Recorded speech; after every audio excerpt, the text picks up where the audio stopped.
And welcome back to TLDR. I'm your friendly neighborhood backcracker, Dr. Joe. Along with me always is my hunk in crime. Together we are the Woodward and Bernstein of the DSG, except I sent Nicholas a picture of Woodward and Bernstein, put my name above one, put his name on the other one, and he goes, I don't get it. I don't get the meme. And I said, that's Woodward and Bernstein, dipshit. It was... Well, they're known for their writing, I thought, and reporting, not necessarily their on-air presence. But either way, they're just like a couple of olds to me. Also, I might recommend when you're doing memes where like it was a little confusing because you had one of the lettering over it, one with the lettering to the side of the guy. So I had no fucking clue what was going on. Never mind not knowing who they were. So Yeah. I'm just assume that the name closest to the person is just pointing to dead air. Well, either way, it was a little. I was a little thrown off, but you know what? This is no slight on Doc because Doc does a great job with our Instagram and actually just put together a draft over this past weekend. Our children superhero draft, a kids superhero draft, whatever you want to call it. That came out great. Had a ton of participation on that. We'll definitely share some of the teams everybody put together over on our Instagram pages at TLDR_pod. But more importantly, you can find us over on Apple, Spotify, Stitcher. Every time it's like I'm always blanking on where everybody can find us. I always listen on Apple personally. Of course, SoundCloud for Geeks Worldwide Radio. If you haven't already subscribed to the show, leave us a 5-star review, rating and review. That'd be greatly appreciated. The big reason that you want to apply, the big reason that you want to subscribe to our shows, especially when you find out that you're going to get a Fireside Chat, because sometimes those pop up out of nowhere. We had given you fair warning that there was going to be another one to follow up, Chip Zdarsky. It's going to be dropping at Wednesday at midnight. We had Kyle Strahm and Jake Smith on talk about their Dark Horse book, Into Radness. Yeah, so we had a fun time talking to them about that. And with Kyle Strahm, he's also the artist on Twig, which is a book that he is doing with Scotty Young, which I've enjoyed the first 2 issues of that so far. So definitely want to check out that interview. It was a lot of fun, and man, I think I've gone back and listened to that Chip one a couple of times already. Just you pick up on some different things each time. But it was, if you haven't listened to that, we'll go back, listen to that, and then get yourself geeked up for Kyle and Jake. And then we got a few fingers and a few pies for some chats coming up in the future. Yes, we're hoping to have. It looks like we're going to have a mainline episode next week, though, which we need to mix in once in a while. It'd be nice to have one of those. Yeah, one of those at a Failed Superheroes Club. Yeah, yeah. What are we talking about? Never done one of those before. Never heard of that. What do you mean? But I will say that go back for those who haven't listened to the Chip interview. Of course, again, awesome stuff. But I'll tell you right now, there's some stuff in there that I would like to pull to add to our intro. Of course, Scott Snyder is a big part of our intro from a couple of the interviews that he's done with us in the past. I think there's some things from Chip in there that I can add, and I'm not going to tell you, Joe. You're going to have to wait till I think if you're listening to the audio version of the show, you'll have heard it. Other than that, though, I'm not unleashing it until then. Yeah, Jesus Christ, Joseph might be one of them. Maybe, not sure. But anyways, let's get to catching up before we get to what's new. I know you didn't do much in the way of catching up. Busy weekend. And there was plenty to read in terms of what's new too. For me, catching up though, Dark Knights of Steel was a big one that was on my list, issue 7. Wasn't that awesome? Yep, awesome stuff. We got Where Starships Go to Die from Aftershock and Astronaut Down from Aftershock. So we got 2 like space-ish kind of theme things from Aftershock, kind of strange. If you heard about either one of them or didn't pick up one or the other, maybe curious, Astronaut Down would be the one I would pick of the 2. Seemed like the artwork was kind of like jarring. There's like some serious ramifications in it in terms of like the stakes and whatnot. Definitely some important characters like kind of biting the dust pretty quickly, seemingly important characters. So I'm very interested in this. The artwork, I like it as well too. But that's enough of that. We can just go right into what's new. Lord knows we usually take too long to get to this point. Usually, Joe, why don't you take us through what we get from Marvel this week? Okay, so we have Wolverine 22 from friend of the show, Benjamin Percy. We have X-Men Red. We have Fantastic Four 44. X-Men Red number 3, by the way. Moon Knight, Black, White, and Blood number 2. Iron Man number 20. Spider-Gwen, Gwenverse number 3. Ben Reilly, Spider-Man number 5. Star Wars Bounty Hunters number 24. There's so much. Oh, look at Miles that. Morales Number something. I was half asleep when I wrote this, and I forgot to put the number for that one. You actually spelled the name wrong originally too. Yeah, right. Norellis when you put it down. Yes. Iron Fist number 4, Hulking and Wiccan number 1, and then there's a number 1 Nicholas Harry that you would like to talk about real quick. Yes, absolutely. But I will say that I wouldn't be opposed to having the real Gilmore superstar in the household on the show, because I know she's photobombing you right now for those who aren't watching us on our live stream. But Captain America Sentinel of Liberty issue 1. So right now we have a Sam Wilson Captain America story going on, and we have a Steve Rogers Captain America story that just began. I thought it was fine. Like, I'm not going to go and say this was like this crazy awesome thing. It was like probably like a 7. The art's good. Don't get me wrong, the art's good and everything. But it's just like, I think with Steve Rogers, they revisit a lot of stuff about his past, and I understand like about his morals and everything. That's a big part of the character. I just think that like you can like it's tough to kind of sell him quite as much, but they are teasing like for the second issue there's going to be some more mystery to it and intrigue, so I'll probably give that one a look. Although, I feel like every time I say I'll probably give something a look in that kind of tone, I don't end up doing it after the fact, just because there's so much other good stuff out there. I mean, just from Marvel alone, I mean, Wolverine, X-Men, and Moon Knight, like for me right there, those are ones that normally would be ahead of the pile for me on this one. So it's a first issue, so I wanted to give it a look. But I'd rather, if I'm picking one of the 2 Captain America stories, I'm sticking with the Sam Wilson one. Yeah, makes sense. Makes sense. Yeah, I haven't read Wolverine yet. I'm dying to read that one, but that was. I mean, I don't think I've read X-Men. Read number 1. Didn't read the second one. The Black, White, and Blood books. I don't typically read those. It's just, like I said, I've got a ton of stuff to read, and so reading 3 short anthology style, it just, unless it's like, I don't know, really, really, really like, yeah, I must read. I generally skip those. So when I was looking at the Marvel list this week, it's like, oh, Wolverine, and I had the same thing with DC, where there was just one book going, oh, this is the only book I really got to read this week. Yeah, and the other thing I will say, just to close it on Captain America too, like we do get Bucky Barnes in this. It looks like we're going to get Winter Soldier mixed in through this story, so I'm interested in that. Like that definitely. And just I mentioned the artist before. That's Carmen Carnero. That like Carmen's artwork is good. Like definitely not any part of the issue of this story whatsoever. It's just that, and it's not necessarily the writers did a poor job. It's just that I think Cap can be it's just a difficult character to get invested in. So it's solid. Like it's as good as I will give it. Like that's all I can really say. But we move forward. They have to give Captain America something in terms of, he can't just be the goody two shoes. He has to find a way to walk in the gray somehow, even if just for a little bit, to have a lapse in judgment, or to make a choice or a decision that would be very un-Captain America like, and then have him go through that and come back out on the other side. I think that's the only way you can do something with his character, is to get him to stray off his moral compass, a bit, and then have the journey for him to come back around again. I will say, not the last page, but like the second to last page, maybe the third to last one, there was something very interesting there. Like that is that like I again, like I always lose sight of that. I'm always thinking about the meat of the book, not just the end, because sometimes books can be okay, and then you throw like a good thing at the end. It's like, oh, like this is awesome. Not always. Yeah. And I would say this is one where it was like it was fine, but the ending was like, oh, okay. You got my attention a little bit there. That's pretty cool. So that would be the only thing that would be the major thing that would bring me back. But again, I can lose sight of that stuff pretty easily. So no guarantees on that one. We moved to DC. We'll kind of fly through here. We didn't really have much we wanted to highlight from them this week. Of course, you're reading Superman, Son of Kal-El, issue 12 is out this week. Then we got Wonder Woman 788, Batman Urban Legends 16, Batgirls 7, Jurassic League 2. Everybody seemed pretty high on the first Jurassic League. I Am Batman 10, Future State Gotham issue 14, Nightmare Country issue 3 from the Sandman universe. DC, yeah, because you're a chicken shit. DC Pride Tim Drake special issue 1, and then Naomi season 2 issue 4. And if you listen to the Chip Zdarsky issue, he tells you something not about Time Drake, but Tim Drake. Oh, I didn't He even tell see that. he Nice tells you a job. little something about Tim Drake and his plans for his upcoming Batman series. So Yeah, that was pretty cool. some interesting stuff there. Take us through Image.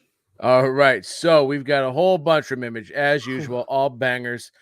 We have 8 billion genies, which Mm, you've been enjoying. awesome. Great second Slumber issue. number 4, Farmhand number 18. We have a Town Called Terror number 3, which was excellent. Undiscovered Country, Destiny Man special number 1. So I think this is just sort of doing some patchwork before we get back into Undiscovered Country. Hmm. We Snyder did this a little bit with Nocterra with the Blacktop Bill special. But we got a whole bunch of books here that we want to talk about. Before you go, before one of those ones that we really want to dig into, A Town Yeah. Called Terror, there's obviously this crazy bunch of Yeah. action that gets brought into the mix. Until that happened, I was like, okay, what? Like, I'm kind of confused. Like the art is great. Like Seisman Kudransky, who we've talked about on the show before, awesome stuff. But sometimes where they're going with the black and white and then the red mix in, I can kind of get confused as to who the hell's involved in certain situations and what's going on. So I felt a little bit of confusion. Then they gave us that bit of action that was like, wait a second, like the game entirely just changed right now. Now we have a bit of clarity. So I'm still very much in on this, and it's a fast read too. That helps. Wicked fast. Yeah. But like I don't know, were you confused at all before we got that action shift? No, I didn't get that confusion at all. I what happened for me was I had to try to remember how the second book ended Mm, because it kind of is like it's a direct continuation, and sometimes there's a time skip or whatever. And I was like, it took me a second to go back and pull up how the second book ended. It's like, okay, got it.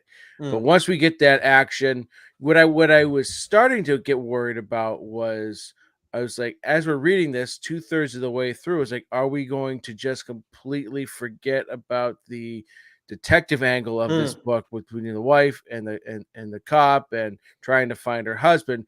But we did get a good chunk of that. It We was did. perfectly paced right in there, placed in there, I should say. Mm. And again, pacing's not an issue for this book. It Ah, flies. Action was awesome. The art's awesome. I'm enjoying the hell out of it. that pacing, I mean, seriously, it can heal a lot of wounds. It Hmm. really can. Sure can. So I mean, like we're no question in moving forward with Town Called Terror. But which one? We got four that we want to break down. Two that we both read, and then a pair that we read it separately. Which one do you want to start with? Let's start with the two number ones, and then we can dive Mm. into do a little deep dive into the other two. So I'll go first. So this was a book that had piqued my interest. I had read Crimson Cage and talked about it on this show.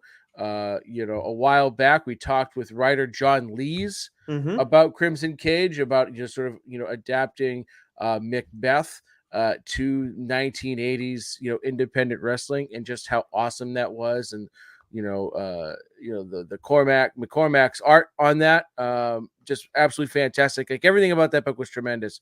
So I had pretty high expectations for this book. And it was great. It's telling a really great story. It definitely has that wrestling storytelling vibe to it. And the art is very similar to that of Crimson Cage, where it Interesting. kind of gives you this, kind of horror vibe, kind of gory aspect to it. You get that same sort of 80s independent wrestling feel to it. So I loved everything about this book except for the name. The name stinks. Hmm. Do a power bomb. You come up with a better name. That name is fucking terrible. Hmm. But don't let that dissuade you, because that sometimes can. They say don't judge a book by its cover, right? Don't judge a book by its title in this case. So like the title Daniel fucking Warren stinks. Johnson. Yeah, Daniel Warren Johnson is the is the right. artist and the writer. Yeah. Yeah, and yeah, he does everything but the colors, and it's tremendous, absolutely tremendous. He does a great job. He just needs someone to fucking tell him to give him a better name, because it stinks. But if you see it, when you go pick it up, grab it. If you're a wrestling fan, you're gonna love it. I think if you're a non-wrestling fan, you're still going to enjoy it, because there's a great story there. It gets a little supernatural, Uh huh. right, with some, with I don't want to give too much away, but it's got a great ending. Like it's a number one. It does its job because it tells a great story, but it gets its hooks in you and makes you want to get that second issue. Okay, nice. Yeah, Awesome. So I remember we highlighted this in our solicit, and I was interested in it, but I had a feeling this was going to cater to you a little bit more, yep, given the wrestling as the background and everything. For me, one that I know you were out on and coming in, and I was interested in, but the cover was quite jarring. Uh, very. I'm gonna call actually dibs on two books right now. So Okay, I'm calling dibs on Astronaut Down that I'd mentioned before from Aftershock, which wasn't on either of our fantastic. radar really. And I'm also going to call dibs on the book I'm about to talk about from Image, Seven Sons, Issue One, written by Robert Wyndham and Kelvin Mayo, and then the artist is Jay Lee, colors by June Chung. Dude, like, so this is anytime you're talking about mixing religion into something, whether it's like fantasy or kind of set in the real world, I am generally going to be interested in giving that a chance. When you go too on the nose, like we've talked about in the past, and it's just like this isn't like it just doesn't feel right. It feels kind of clunky. It feels like maybe punches aren't being thrown, because I think when you're providing a commentary on this kind of stuff, there have to be haymakers thrown in the mix to make people feel uncomfortable. I want that kind of stuff. I get that in Seven Sons.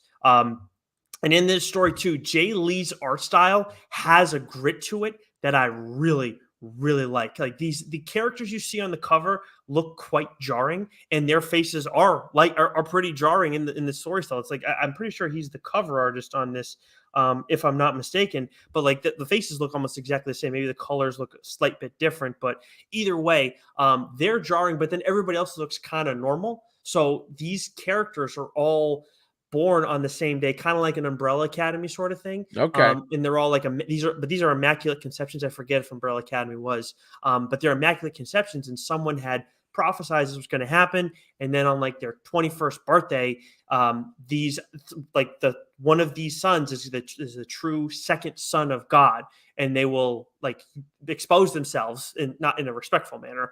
Um, when on their 21st birthday. So you kind of get a background on some of the character, some of the sons. You don't necessarily meet them all. And then there's another character kind of off to the side that you're learning more about too, or kind of confused what their deal is. So absolute page turner for me. Definitely had a good pace to it. It got a not. I would never say it got slow, but there's quite a bit of information to take in.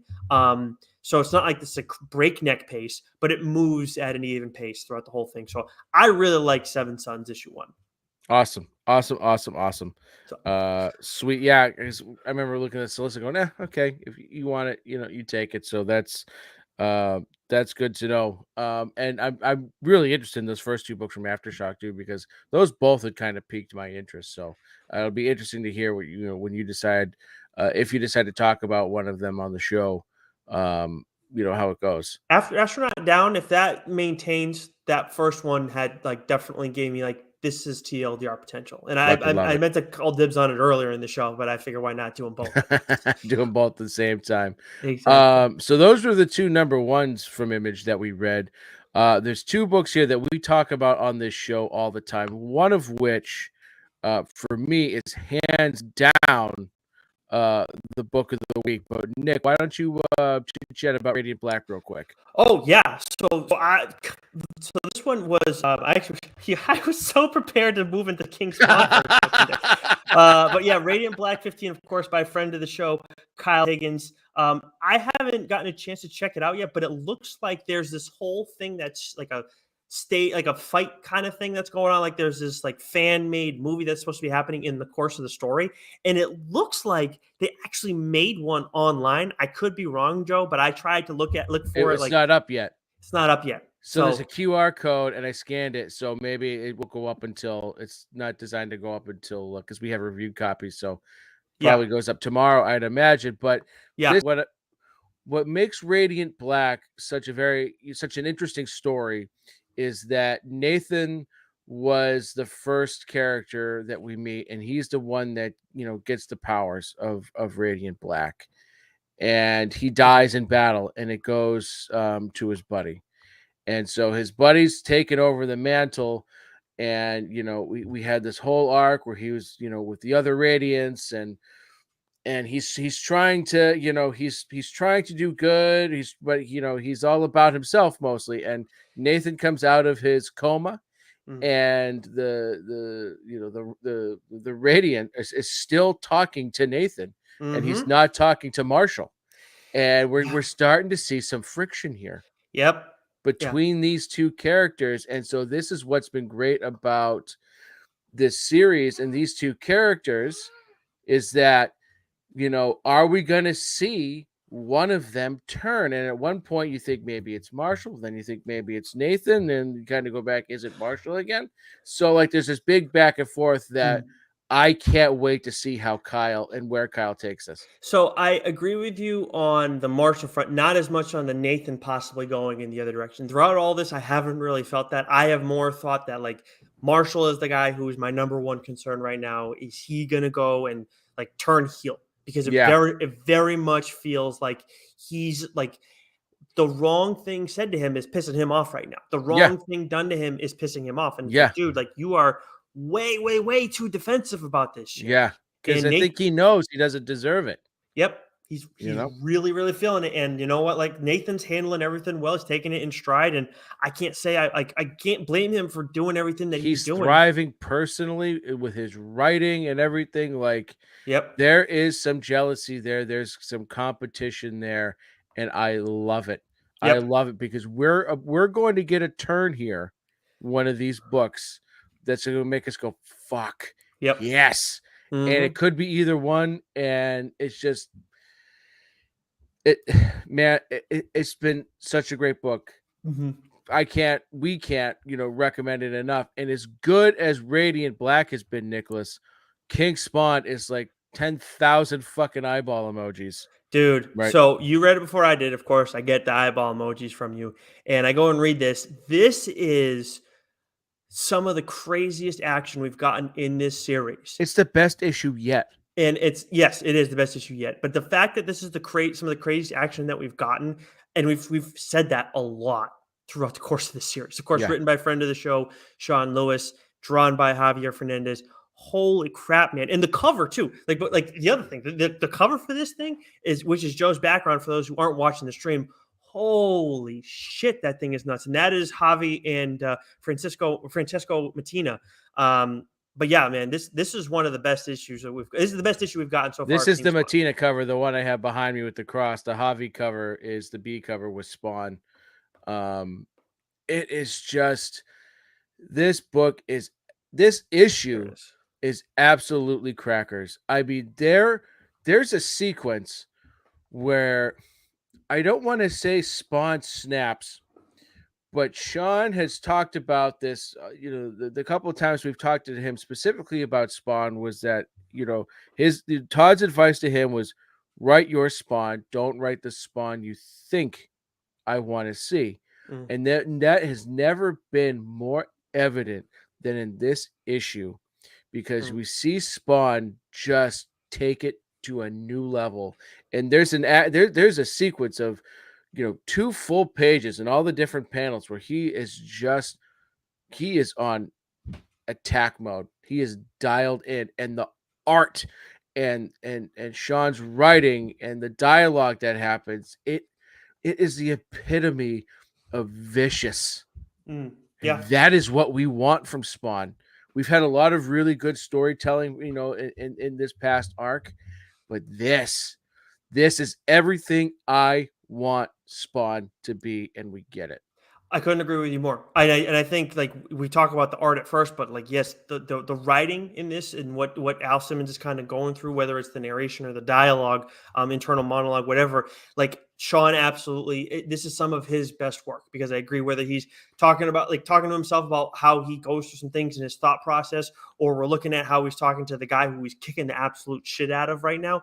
Like, and of course, just like the way that the action isn't wasted too. Like, as much as that's also Javi, that's also Sean, and talking about the plot and everything. Yeah. And what we got going on with Terry off to the side too. Yeah, right. Jesus. Yes. It's crazy. Yes. So this is the best work that the two of these guys have done together so far. A++ issue. Just, if we're at what, issue 11 and we're still cranking like this, right? Holy shit, let's fucking go. I just, best Spawn book going, hands down. Oh, not even close. Not even close. And the crazy thing too is like the next issue is set up to be like even more of a jaw dropper because we've been Yeah. waiting on something this whole arc, and either we're getting it here, like at the very end, you would assume, or we're And getting it Sean at the told start of us. next issue. Sean told us, right? So strap in and strap on, baby. Yep, very like like awesome, awesome stuff. You're spot on, right? Like this is like for me right now. I like Seven Sons a lot. It's between Seven Sons and King Spawn for me right now as the comic of the week. Of course, there are a few other ones too we wanted to hit on. Boom, I know as well. From Power, we got Power Rangers issue 20, Alice Ever After issue 3, which I did read before the show. Awesome stuff. Very excited to talk about that on the show when the time comes. Angel 6.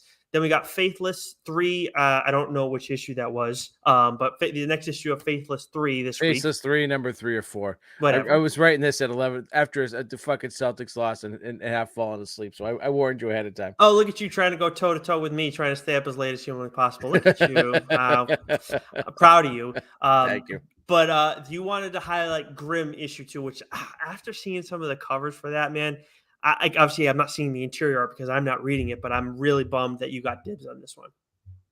This book is fantastic. And I talked about the premise, I think, last time I did a doc talk on this. And, there's just the idea of like when we think of the Grim Reaper, there's one Reaper who, just he's there when you die. Boom, there's just one of them. What this book does is like, no, thousands of people die a day, right? He's got to delegate that shit, and sort of that's what this book revolves around. But it's so much deeper than that. Your main character is going through some real shit, and the events that happened at the end of issue 1 really like go to the next level in this second issue. And what I've taken out of this the most is that Stephanie Phillips is now a writer who, when I see her name on a book, I'm grabbing it. I'm Nice, giving it a shot. I'm reading it. nice. And I want to go back and look at. She hasn't written a ton, but I want to go back and take a look at some of the other things she's written up until this point. But going forward, this is sort of how I felt when I read Thumbs for the first time. It's like, all right, Sean Lewis. I'm reading his next book when it comes out. Right. And I'm Nice. going to keep my eye on him. This is now Stephanie Phillips. I think we're going to see a lot of her going forward. That's awesome. That's huge. Like when you're at that point, it's like, all right, I got to look into this person's catalog and the rest of their stuff. She's a That's great awesome. writer, and it always helps when the art is really good too. It really, I mean, it just with those two things when they come together, really pull you in. And it's funny because sometimes I feel like I don't feel like the artist makes the writer, but like the artist definitely elevates the writer when there's a book where both those things come together so well. Mm-hmm. You know Yeah, what I mean? and Flaviano is of course the artist Yeah, on Grimm. yeah, But cool. I know we're talking about doing an Alice Ever After Grimm episode when both of those first two arcs have yeah. finished up. But I'm dying to for that day to come so I can get going on Grimm. And you're gonna enjoy Alice Ever After Yeah, too. because I wanted to read that one, and Some so trippy ass we beat shit, each man. other to the punch.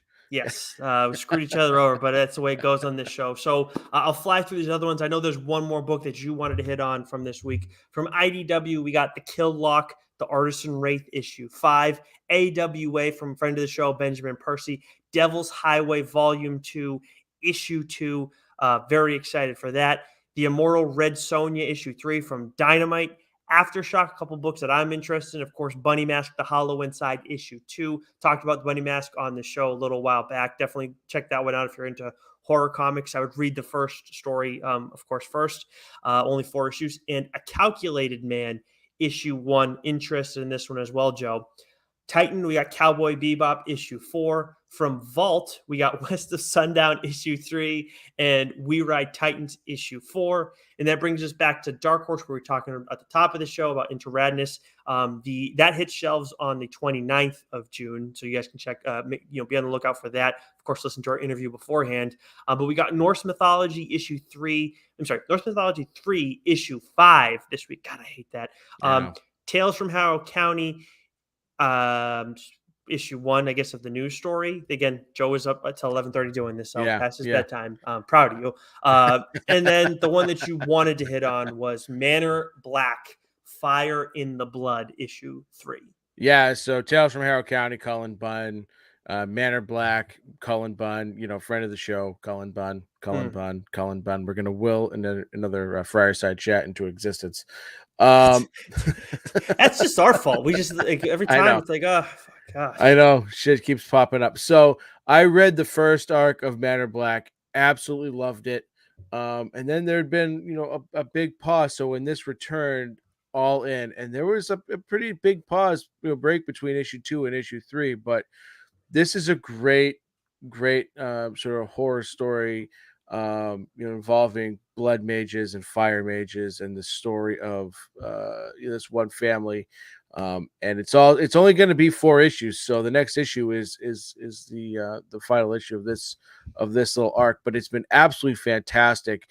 If you haven't read Manor Black, the first run, I would go back and do so.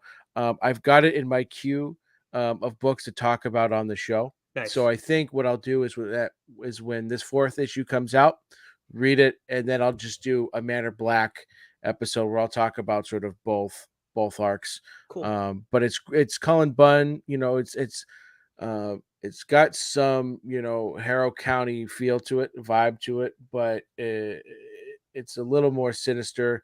There's some family infighting. It's great. It's a great book. Can't recommend it enough, and can't wait to talk about it. Awesome. Yeah, I'm excited to hear about that one because that is another one that has not been on my list. But of course, if Colin's writing it, I'm interested in it. But that is going to do it for this week, Joe. So make sure, again, if you haven't already subscribed to the show, if you're watching us on our live stream, if you subscribe to the show, you're going to get another interview delivered to your mailbox or your listening device. Mailbox. What the fuck am I talking about? Right. Nick living in the 80s. Yeah. Yeah.